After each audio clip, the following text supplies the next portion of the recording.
Si vous étiez présent dans ce temps, vous auriez vu un homme par le nom de Joseph sur un âne. Quelqu'un était assis avec lui, c'était Marie.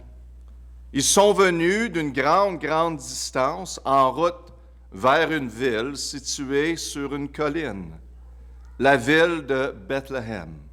Ce soir, quelque chose de vraiment spécial va se passer dans cette petite ville de Bethléem.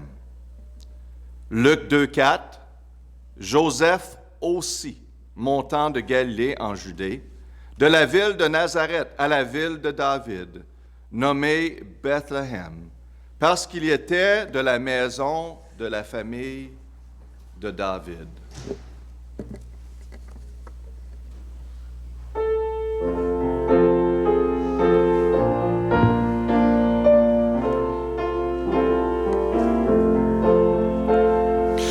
Bethléem, toi la moindre des petites cités, le monde en toi voit poindre la divine clarté.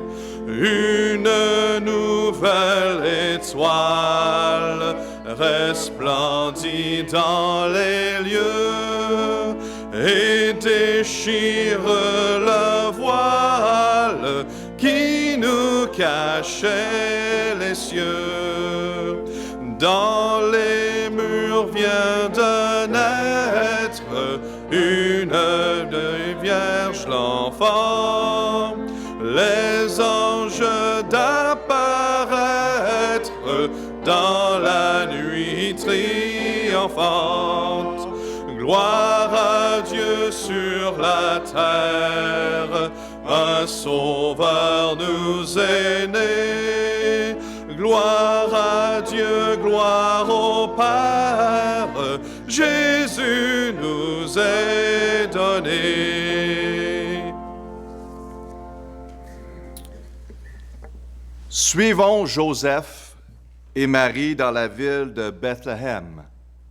C'est l'arrivée de la noirceur et maintenant, ils cherchent une chambre à coucher dans l'hôtellerie. Mais il n'en reste plus. Le gentil aubergiste lui offre de coucher à côté dans un endroit qui ressemblait comme une étable. Je vous ai dit que quelque chose vraiment de spécial allait se passer cette soirée. Et en effet, ça s'est passé. Un bébé garçon est né, on l'a appelé Jésus. Il n'y avait pas de lit de bébé, donc Marie a couché bébé Jésus sur la paille douce et fraîche dans une crèche. Luc 2, 6, 7. Et pendant qu'il était là, le temps auquel elle devait accoucher arrivera. Et elle a mis au monde son fils premier-né. Et elle le malotta et la coucha dans une crèche, parce qu'il n'y avait point de place pour eux dans l'hôtellerie.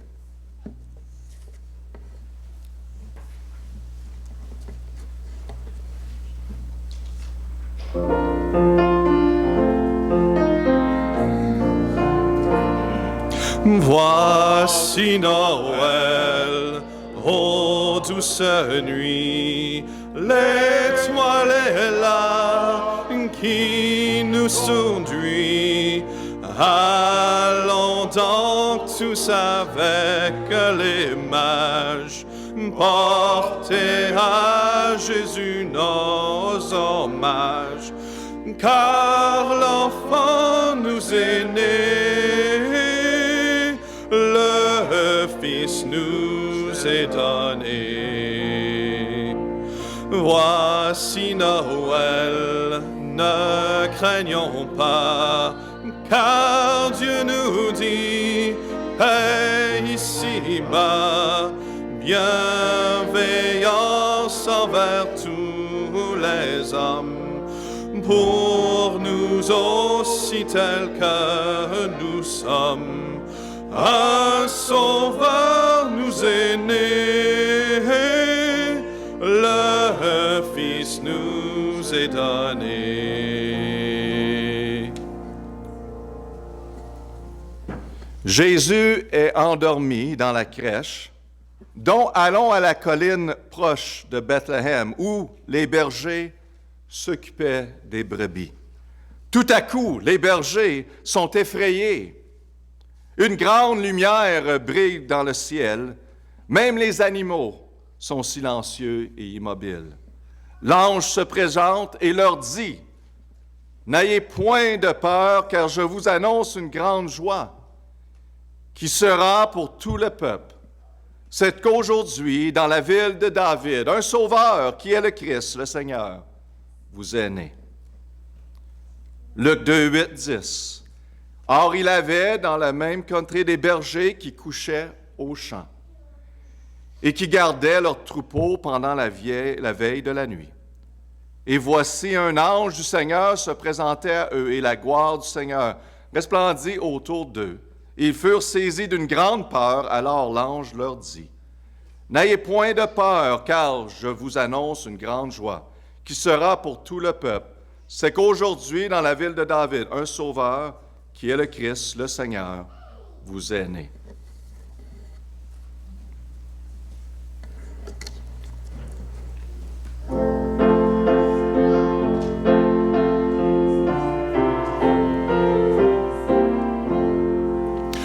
Il est né le divin enfant, jouez au bois, résonnez musette. Il est né le divin enfant, chantons tous son avènement. Depuis près de 4000 ans, nous le promettaient les prophètes. Depuis plus de 4000 ans, nous attendons cette heure temps. Il est né le divin enfant, jouez au bois, résonnez musette. Il est né le divin enfant, chantons tous son avènement. Une étable et son logement, un peu de paille et sa couchette. Une étable et son logement, pour un Dieu quel abaissement. Il est né le divin enfant, jouez au bois, résonnez musette. Il est né le divin enfant, chantons tous son avènement.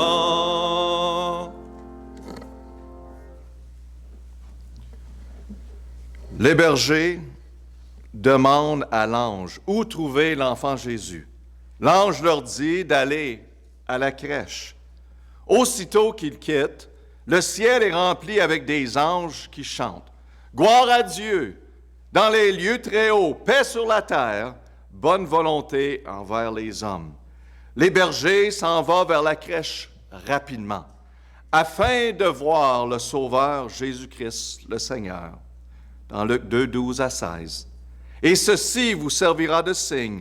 Vous trouverez le petit enfant émalotté et couché dans une crèche.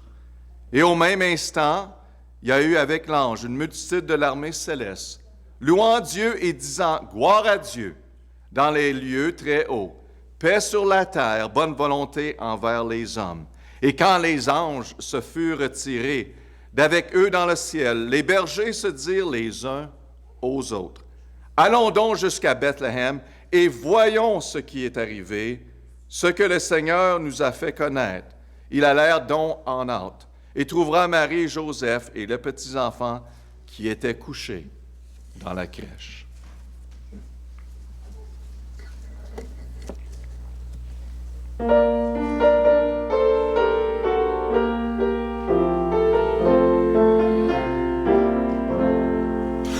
Écoutez le chant des anges, vient éclater dans les airs. Joignons aussi nos louanges à leur sublime concert. Gloire à Dieu, paix sur la terre. Aujourd'hui le Christ est né. Jésus s'est fait notre frère, un sauveur nous est donné. Jésus s'est fait notre frère, un sauveur nous est donné. Avec vous, bergers et mages, au pied de notre Seigneur, nous déposons nos hommages, nous lui donnons notre cœur. Tout son peuple sur la terre, dis avec nous prosternés, Jésus s'est fait notre frère, un sauveur nous est donné. Jésus s'est fait notre frère, un sauveur nous est donné.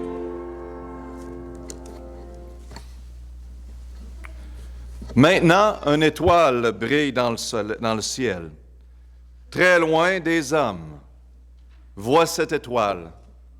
Ils ont monté sur leurs chameaux, guidés par l'étoile. Ils s'en vont vers Jésus. Leur Seigneur, qui sont ces hommes? Matthieu 2, 9, 10.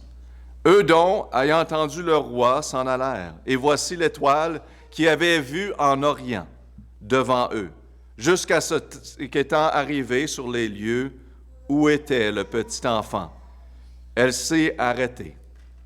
Or, il a vu les étoiles, ils furent remplis d'une très grande joie.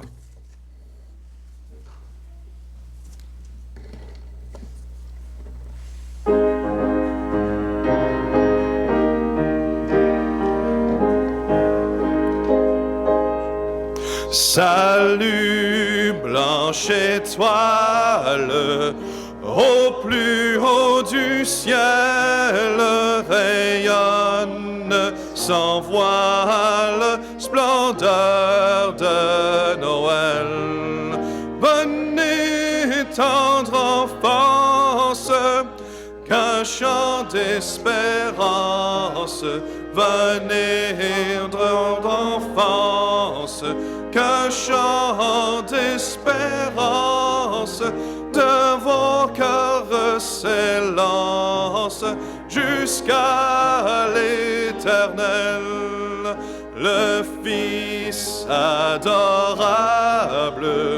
lui le roi des rois, né dans une étable, meurt sur une croix.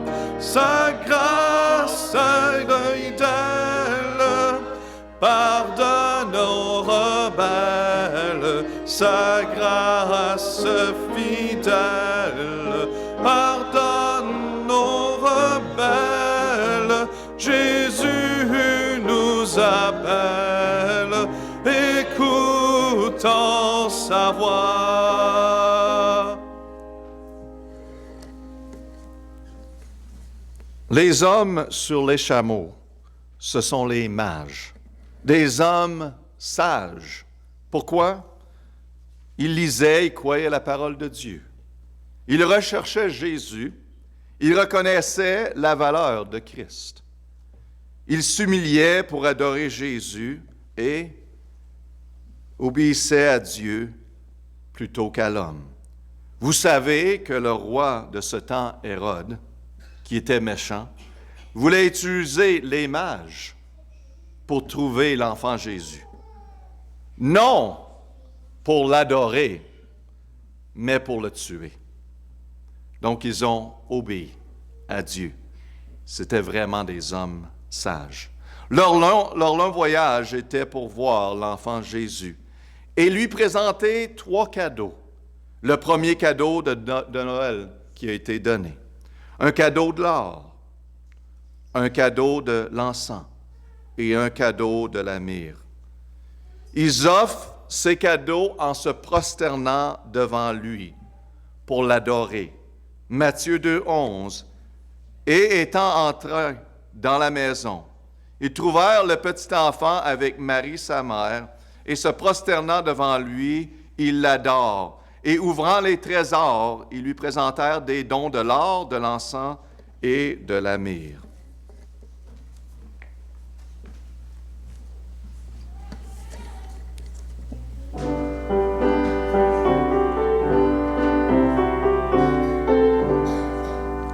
Noël, Jésus est né, la lumière a resplendi. Noël, Jésus est né, dans les cieux l'étoile lui. Mages d'Orient, adorez l'enfant, car il vient du ciel, il est éternel, chantons Noël. Il est Emmanuel, Dieu est venu parmi nous. Chantons Noël, Noël, car il vient pour nous et tous. Car Emmanuel est venu du ciel pour nous racheter et nous délivrer de nos péchés. Amen. Quand on célèbre Noël, on pense de Bethléem, on pense de Joseph, on pense de Marie, on pense des bergers, on pense des anges et des hommes sages. Et surtout, on pense de la naissance de Jésus-Christ, le premier Noël.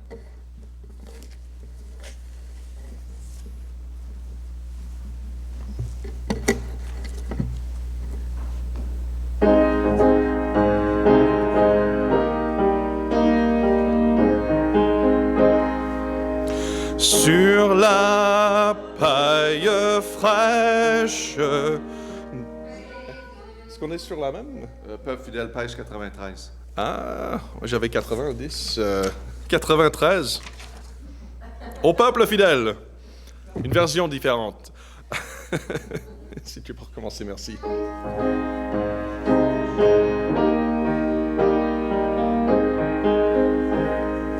Ô peuple fidèle, Jésus vous appelle. Venez, triomphant joyeux, venez en ces lieux. Ô peuple fidèle, venez voir le roi des rois.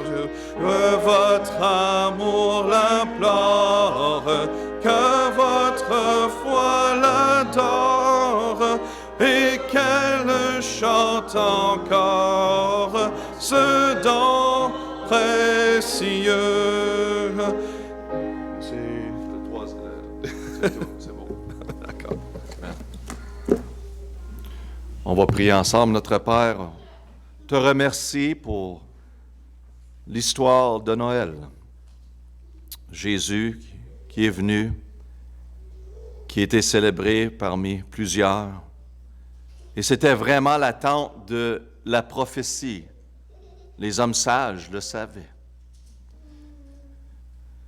Et Père, on te remercie pour nous apporter à la mémoire encore une autre fois de tout ce que tu as fait pour protéger le Fils de Dieu. Même Hérode a tout fait pour le tuer. Et Père, merci pour le Fils de Dieu qui est venu sur cette terre. Oui, avec sa naissance, mais vraiment pour donner sa vie, pour mourir pour les péchés de ce monde. Merci Père pour tout ce que tu as fait pour nous. C'est pour Jésus-Christ, le Sauveur. Aide-nous, Père, à se donner à toi, à s'offrir à toi durant ce jour de Noël. C'est le plus grand cadeau qu'on pourrait faire pour notre Seigneur. Bénis notre temps à travers la prédication, la parole. Sois glorifié encore une autre fois. On en prie au nom de Jésus. Amen. Amen. Gloire à Dieu. On va regarder ensemble dans Luc chapitre 2. Dans Luc chapitre 2.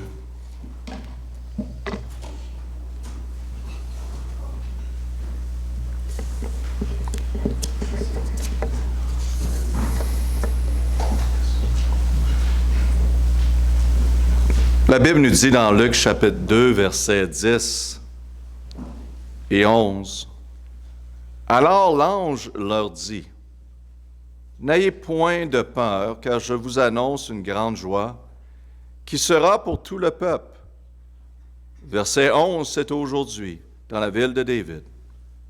Un sauveur qui est le Christ, le Seigneur, vous est né.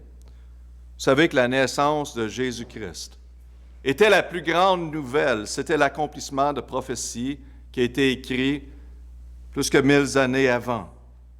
La Bible nous dit dans Matthieu 2, 5, 6, « Et ils leur dirent, c'est à Bethléem de Judée, car il a été écrit ainsi par les prophètes.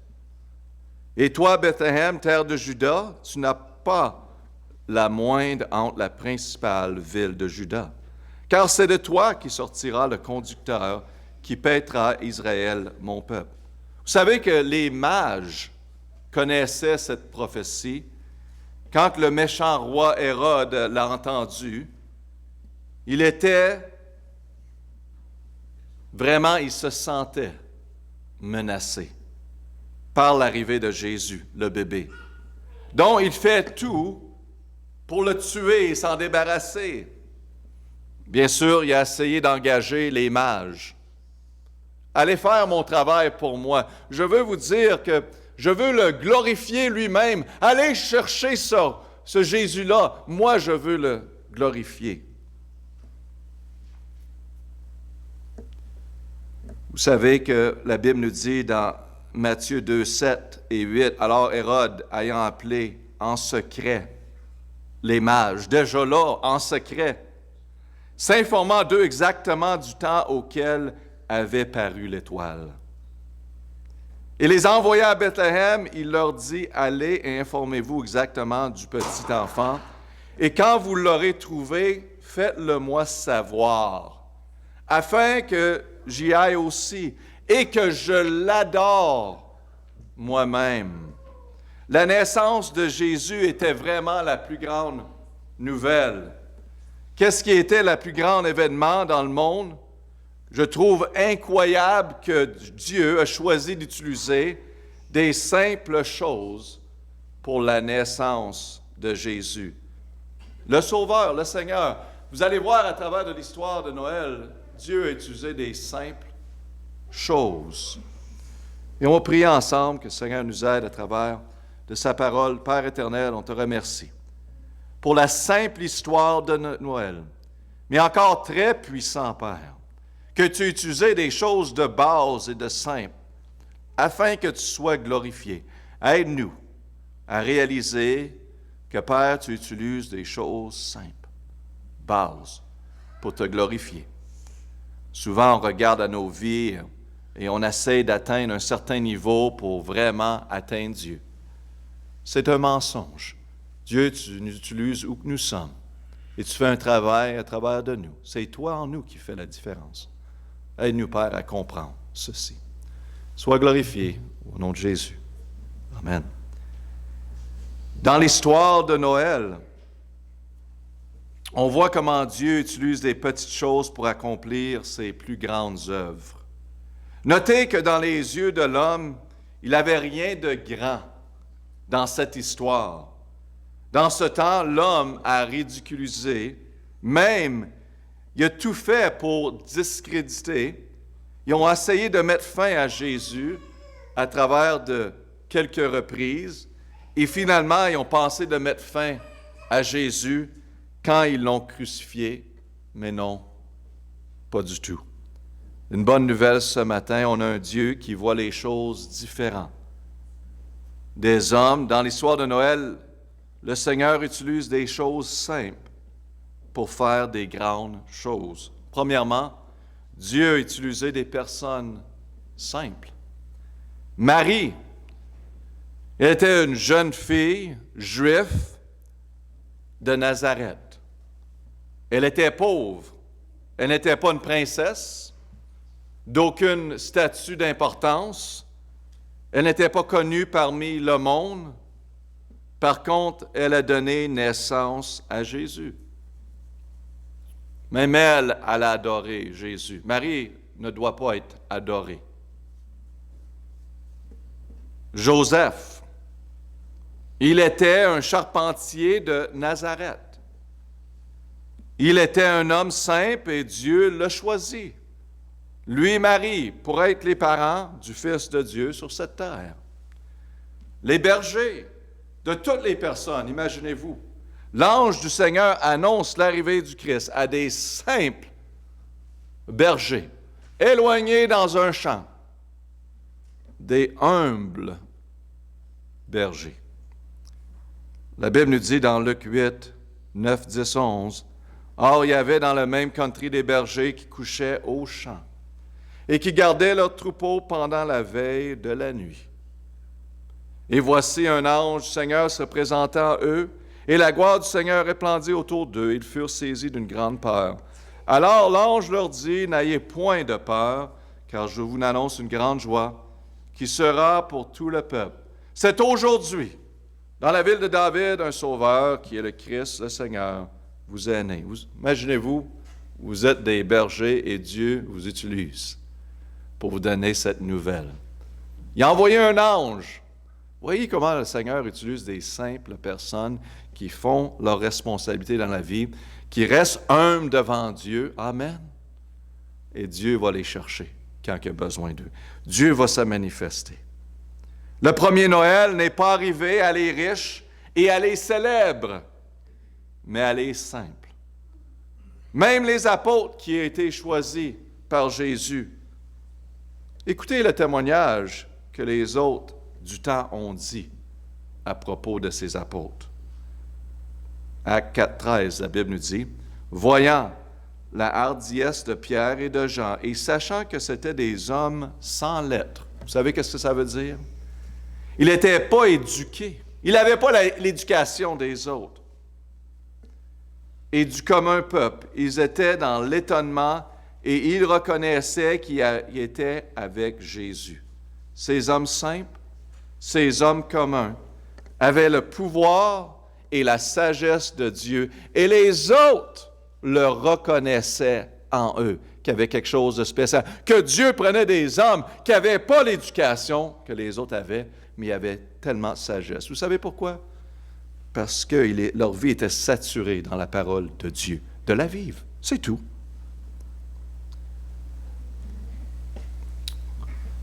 Quand on regarde à ceci que Dieu utilise des simples personnes, pensez-y. Nous avons de l'espoir, n'est-ce pas? Parce que nous sommes tous des simples personnes. Amen. Hein, on est nés dans des rangs, dans des endroits. On fait des choses. On est des simples personnes. Peut-être pas trop intelligents. Peut-être des fois, il manque une coupe de vis. Amen. Amen. Manque une coupe de vis. Vous connaissez l'expression? Non? Comment ça, vous ne dites pas Amen ce matin? Pas grand de talent à offrir. Parfois faible. Mais je vais vous dire quelque chose, gloire à Dieu. Restez humble devant Dieu. Dites, Dieu utilise ma vie. C'est exactement ça que Dieu regarde en passant. Pas toutes les autres choses. Dieu, sers-toi de ma vie. Je te donne, offre-moi. Car Dieu utilise les simples et les faibles. La Bible nous dit bien dans 1 Corinthiens, vous savez, 1,27, « Mais Dieu a choisi les choses folles du monde pour confondre les sages. Et Dieu a choisi les choses faibles du monde pour confondre les fortes. » Gloire à Dieu. Nous sommes des bons candidats ici pour être utilisés par Dieu. Dans notre texte, pas seulement que Dieu a utilisé des simples personnes, mais aussi Dieu a utilisé des endroits simples. Un chant, l'ange annonce dans Luc, c'est aujourd'hui dans la ville de David, un sauveur qui est le Christ, le Seigneur, vous est né. Annoncé dans un chant. Et ceci vous servira de signe, vous trouverez le petit enfant émalotté et couché dans une crèche. Et au même instant, il y a eu avec l'ange une multitude de l'armée céleste, louant Dieu en disant gloire à Dieu dans les lieux très hauts. Paix sur la terre, bonne volonté envers les hommes. L'ange du Seigneur se présente à les bergers, remplis de la gloire du Seigneur, avec une multitude d'armées célestes. Ils chantent, ça chante, toute une cantique. Gloire à Dieu dans les lieux très hauts, paix sur la terre, bonne volonté envers les hommes. Ça n'a pas été chanté dans un stade. avec plusieurs personnes, mais dans un champ, avec quelques simples bergers. Et leur annonce, c'était la plus grande nouvelle de ce monde. Un champ, des simples endroits. Bethléem! La naissance de Jésus était à Bethléem. C'était pas reconnu de tout comme une grande ville du temps. Le prophète l'avait bien dit dans Matthieu. Il dit, c'est à Bethléem de Judée, car il était écrit ainsi par les prophètes, et toi, Bethléem, terre de Juda, tu n'es pas la moindre entre les principales villes de Juda. Mais, car c'est de toi qu'il sortira le conducteur qui paîtra Israël, mon peuple. Vous savez que Marie et Joseph étaient de Nazareth, eux autres, n'est-ce pas? Et la distance entre Nazareth et Bethléem était de 150 kilomètres. Hein? On parle qu'ils sont allés sur un âne. Okay? C'était long. Et c'était peut-être pas trop confortable. Mais dans Jean 1,45, Philippe trouva Nathanaël et lui dit, « Celui dit que Moïse a écrit dans la loi et que les prophètes ont annoncé, nous l'avons trouvé, c'est Jésus, le fils de Joseph de Nazareth. » Regardez bien ce qu'il dit dans verset 26. Nathanaël lui dit, « Peut-il venir quelque chose de bon de Nazareth? » Amen. Peut-il venir quelque chose de bon de Beauceville? Hein? Amen. De Saint-Philibert? Amen. Non. Saint-Ludger? Amen. Saint-Hor? Amen. Nicaragua, Costa Rica. Nazareth, Bethléem, des petites villes simples. Mais Dieu a choisi cela. Je dis aux chrétiens comment Dieu, écoutez bien, comment Dieu utilise la simplicité. Une maman, un papa, un enfant qui se donne à Dieu dans son garde-robe à quelque part, qui se met à prier. Mes amis, Dieu va honorer de grandes façons. Dieu ne regarde pas pour les spectacles, il ne regarde pas pour les grandes performances. Il regarde un peuple qui est simple, qui le tient à sa parole, qui le croit par la foi. Et Dieu l'utilise grandement. Pas seulement que Dieu a utilisé un champ, une Bethléem, mais il a utilisé aussi une crèche. Luc 2,7, il a mis au monde son fils premier-né, et elle, la Molota, et le coucha dans une crèche, parce qu'il n'y avait point de place pour eux dans l'hôtellerie. Imaginez-vous. On penserait que Dieu aurait mis une place de côté pour eux, au moins dans l'hôtellerie. Sûrement que ce n'était pas merveilleux dans ce temps-là, mais quand même! Non. Jésus n'a pas été dans un palace, hôtel, même pas dans une maison, mais dans une genre de grange, étable, spécifiquement dans une crèche utilisée pour les animaux. Imaginez-vous. Le Seigneur, le Sauveur, le Dieu que nous servons, était né dans une crèche, où que les animaux même mangeaient de cette crèche. Et son ministère a continué, vous savez, de cette même façon. Il enseignait dans un simple bateau, n'est-ce pas? Ou sur la côte, sur le côté. Pas dans une bâtisse, avec des sièges, avec des coussins comme vous. Amen. Levez-vous, ça n'a pas d'allure. Hein? Même le Seigneur.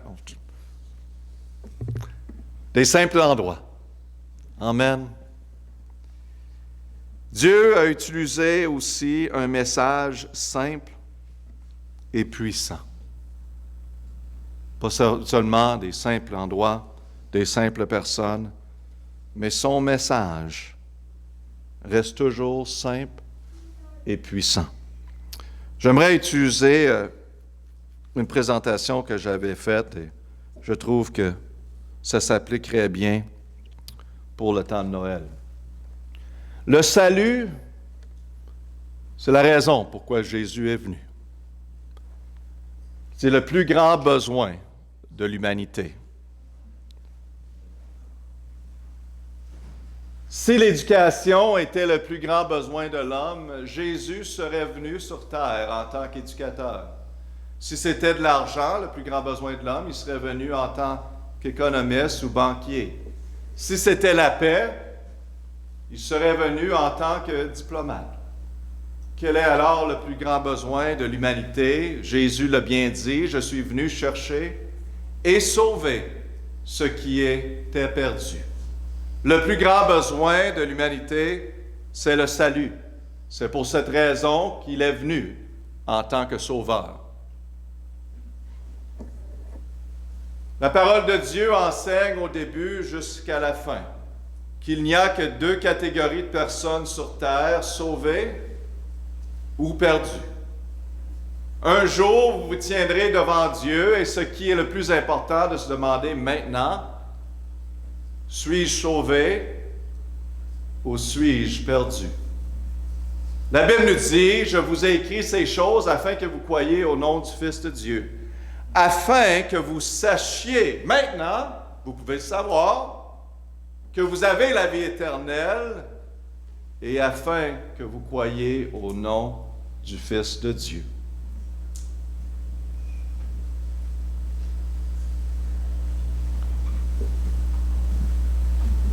Dieu désire que vous sachiez, sans doute, que vous êtes sauvés. C'est pour cette raison qu'il a écrit plusieurs avertissements à travers de sa parole. Entrez par la porte étroite, car large est la porte et spacieuse est la voie qui mène à la perdition. Il y en a beaucoup qui y rentrent. Et quiconque ne fut pas trouvé écrit dans le livre de vie fut jeté dans les temps de feu. Il y a beaucoup d'avertissements dans la parole de Dieu, de ne pas aller dans la direction contraire de la parole de Dieu. Matthieu 10, 28, ne craignez point ce qui ôte la vie du corps et qui ne peuvent faire mourir l'âme, mais craignez plutôt celui qui peut faire périr et l'âme et le corps dans la Gaïenne. Ça part de l'enfer. Ensuite, il dira à ceux qui seront à sa gauche, retirez-vous de moi, maudits, et allez au feu éternel, préparé au diable et à ses anges.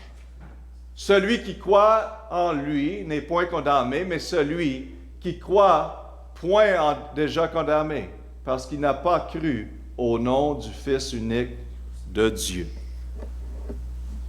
Vous serez jugés seuls selon la Bible. On ne pourra pas dire un jour, je ne le savais pas. On l'a entendu. C'est clair à travers la parole de Dieu. Tous les avertissements. Celui qui me rejette et ne reçoit pas mes paroles à son juge. La parole que j'ai annoncée est notre juge. C'est elle qui le jugera au dernier jour. Comment être sauvé? La meilleure question qu'on peut demander. Reconnaissez que vous êtes un pécheur. Car il n'y a point de distinction, puisque tous ont péché et sont privés de la gloire de Dieu. Et vous étiez morts dans vos fautes et dans vos péchés, car le salaire du péché, c'est la mort. Vous êtes pris dans vos péchés, sans espoir, perdus.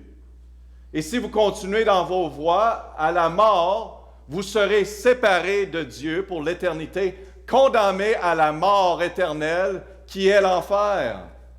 Sachez que même avec tous vos efforts, il est impossible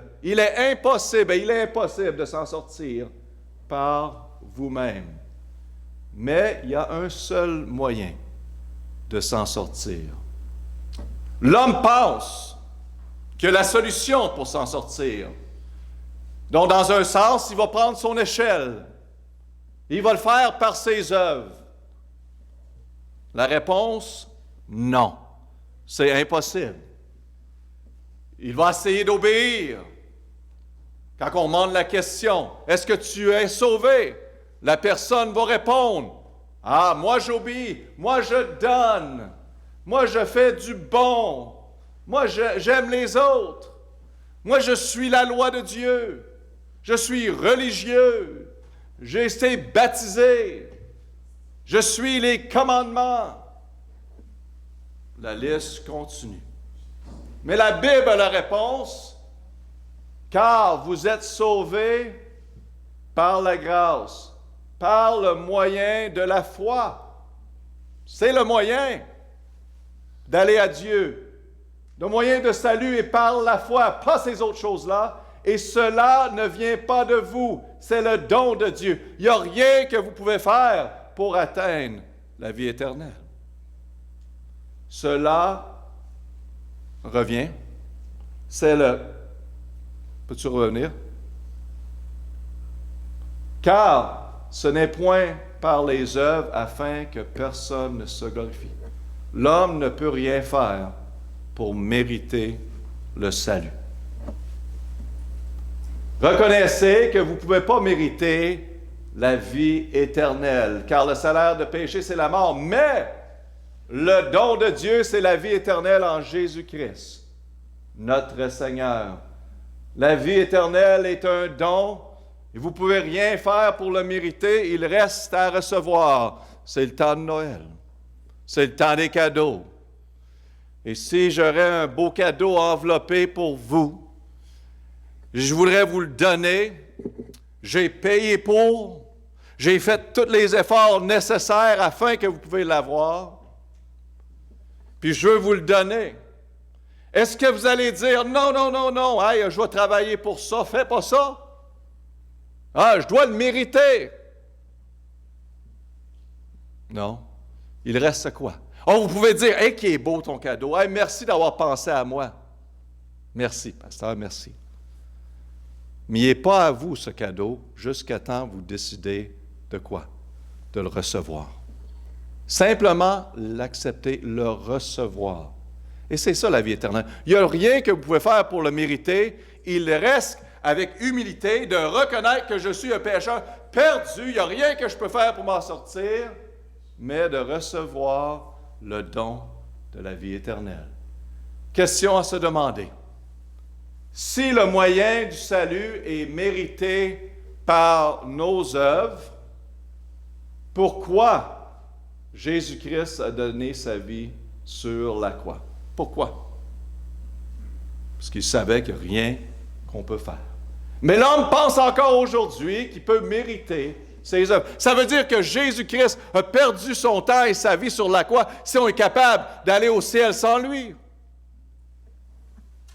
C'est impossible. La Bible nous dit, il n'y a de salut en aucun autre, car sous le ciel, il n'a pas un autre nom qui a été donné aux hommes par lequel nous devons être sauvés. Jésus lui dit, je suis le chemin, la vérité et la vie, et personne ne vient au Père que par moi. C'est seulement Jésus, le moyen du salut. Reconnaissez que Jésus-Christ est votre seul moyen d'avoir la vie éternelle. Voyez la personne à Dieu. Ce n'est pas une échelle avec plein d'étapes à tenir. C'est Jésus-Christ et c'est Jésus-Christ. Afin que quiconque croit en lui ne périsse point, mais qu'il ait la vie éternelle. Car Dieu a tant aimé le monde qu'il a donné son Fils unique, afin que quiconque croit en lui ne périsse point, mais qu'il ait la vie éternelle. Il est le seul moyen. Jésus-Christ vous offre aujourd'hui le pardon de vos péchés, en qui nous avons la rédemption par son sang, la rémission des péchés selon ses richesses de sa grâce. Amen. Il nous offre le pardon de nos péchés. Jésus-Christ vous offre la vie éternelle. Imaginez-vous qu'est-ce qui est prêt, qu'est-ce qu'il veut nous donner, qu'est-ce qu'il a tout fait pour nous. Il vous offre la vie éternelle. Or, c'est la vie éternelle qu'il connaissait, toi seul, vrai Dieu, et Jésus-Christ que tu as envoyé. Recevez Jésus-Christ pour le pardon de vos péchés et l'assurance de la vie éternelle. Mais à tous ceux qui l'ont reçu, il leur a donné le fait enfant de Dieu, savoir à ceux qui croient en son nom. Personne ne peut venir à moi si le Père qui m'a envoyé ne l'attire et je le ressusciterai au dernier jour. Je vais vous dire quelque chose. Si vous êtes ici, vous êtes à l'écoute, puis vous savez que vous devrez être sauvés. Le Seigneur est en train de vous attirer à lui, puis vous avez entendu le message de la parole de Dieu, de l'Évangile. Si vous êtes attiré de venir à Jésus-Christ pour le pardon de vos péchés et de la vie éternelle, maintenant, voici maintenant le temps favorable, voici maintenant le jour du salut. Confessez et croyez en lui. C'est ça qui reste à faire. La Bible nous dit que si tu confesses de ta bouche que Jésus est le Seigneur et que tu crois de ton cœur que Dieu l'a ressuscité des morts, tu seras sauvé. Car quiconque invoquera le nom du Seigneur sera sauvé. Seigneur, que faut-il que je fasse pour être sauvé? Une bonne question qui était demandée.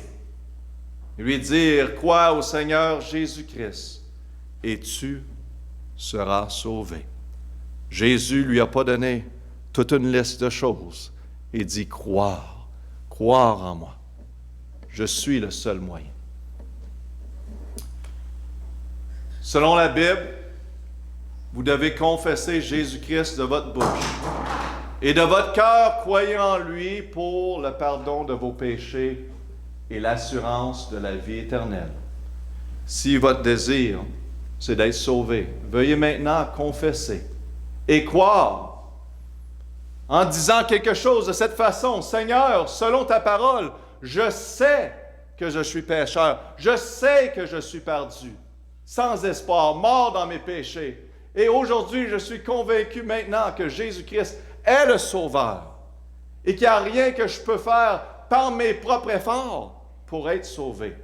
Et aujourd'hui, je confesse et je crois que Jésus est mort sur la croix et ressuscité pour payer la dette de mes péchés et m'offrir la vie éternelle. Maintenant, par la foi, je reçois le don de la vie éternelle offert par Jésus-Christ. Seigneur, merci de m'avoir sauvé. Merci de m'avoir pardonné et me donné la vie éternelle. Je prie au nom de Jésus. Amen. Je me rappelle, en 1995, j'ai demandé au Seigneur Jésus-Christ. J'ai confessé et j'ai cru en lui. Ma vie a été complètement changée par le Seigneur. Parce que c'est Christ qui est venu maintenant dans ma vie. Les choses que je voulais arrêter de faire et les bonnes choses que je voulais commencer à faire, je n'étais pas capable en moi-même. Mais quand Christ est venu en moi, l'Esprit de Dieu habitait en moi, comme la Bible dit, il m'a aidé, il a changé, transformé ma vie. C'est incroyable.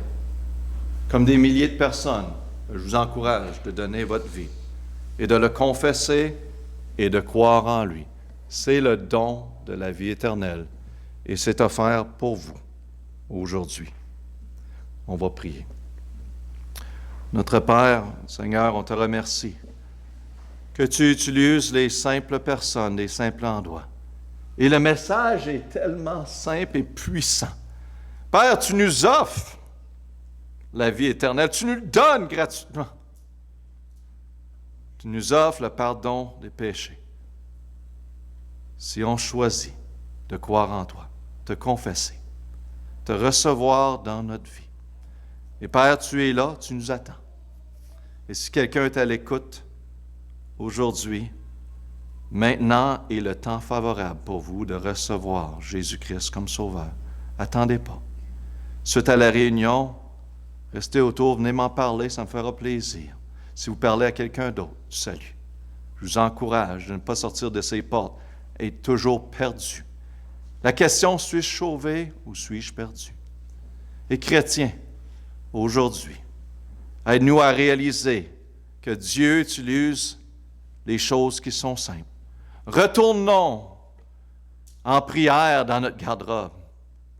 Retournons à la base des choses de se donner complètement à Dieu et s'offrir à Dieu. afin que Dieu puisse utiliser nos simples vies. Car on est des simples personnes. Des humbles bergers, le Seigneur a utilisé. Père, aide-nous à rester humbles devant toi, pour ta gloire. On prie au nom de Jésus. On va chanter un chant ensemble en finissant.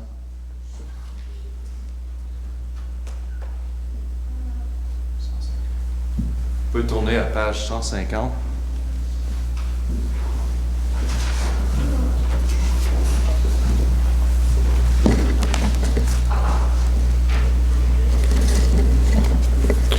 Tel que Jésus sans rien à moi. Donc, on prend un temps avec le Seigneur.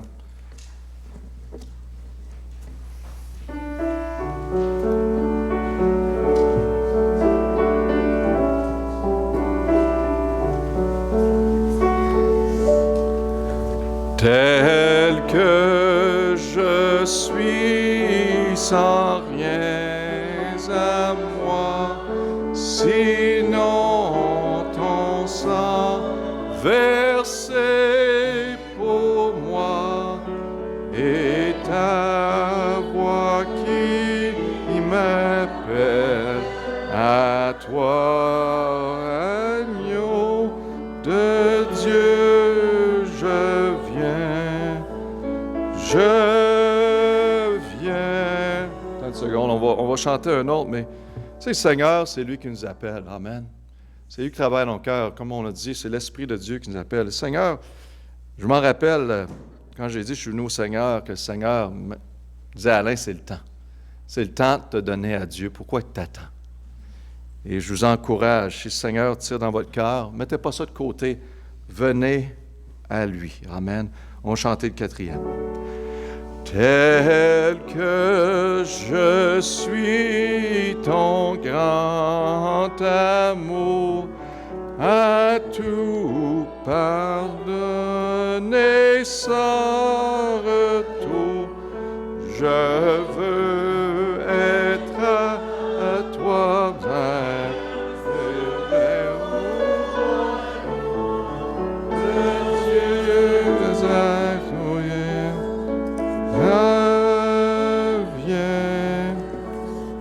Amen. Gloire à Dieu. Amen. Vous savez que aujourd'hui, j'avais mentionné, c'est l'anniversaire aujourd'hui de Mario et Emily, hein? Jorge, Emily. C'est votre anniversaire aujourd'hui, hein? C'est pas une erreur, c'est pas? OK, donc vous pouvez donner. Combien d'années de mariage en passant? 30 ans? Wow, incroyable. Ouais, je comprends. Misère à comprendre. 3 ans, c'est merveilleux. Gloire à Dieu. Amen. Une journée spéciale pour vous, en plus Noël. Et donc, la semaine prochaine, n'oubliez pas, c'est la nouvelle année. On va célébrer ensemble un message pour nous encourager, bien sûr. Et on va avoir un repas pour tous et aussi des témoignages. Donc, si vous êtes intéressé de donner un témoignage pour cela, juste m'aviser pour le mettre dans l'horaire. Et on va avoir un bon